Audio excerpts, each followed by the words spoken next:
Tiklo sa Parañaque ang dalawang Chino na nangikil ng kanilang kapwa Chinese kapalit ng umano'y pagpapalaya sa kaibigan ng biktima na dinakip daw ng pulisya.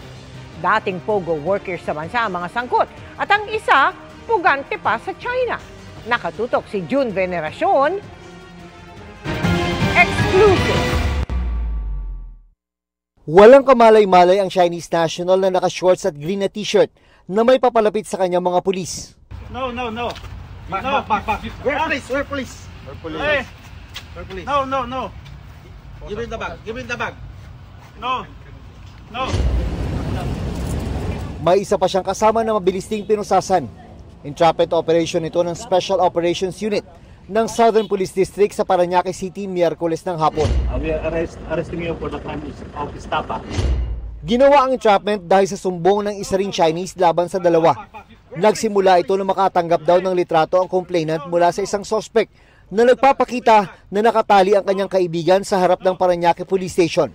2 beses daw hininga ng pera ang complainant na umabot sa 250,000 pesos para mapalaya ang kaibigan. Yung pangatlong hingilan ng suspect ay nagduda na yung complainant at nag-chat siya through his friend na sa Parañaque City Police Station kung meron ba talagang nahuli na Chinese national. Kahit he found out na wala. Dito na niya nakumpirma na niloloko lang siya ng kanyang kaibigan sa tulong ng kasabwat. Kaya nagsumbong na siya sa mga pulis para ipahuli ang dalawa. Yung ating mga nahuli mga suspects ay kakasuhan ng proper extortion dahil yung kanilang paghingi ng pera ay mayroong threat. Wala pang pahayag sa ngayon ng mga suspect. Sa investigasyon ng PNP, lumabas sa mga dating POGO worker ang mga suspect at ang complainant. Nalaman din na pugante para sa China ang isa sa mga naaresto dahil sa pagkakasangkot sa credit card fraud.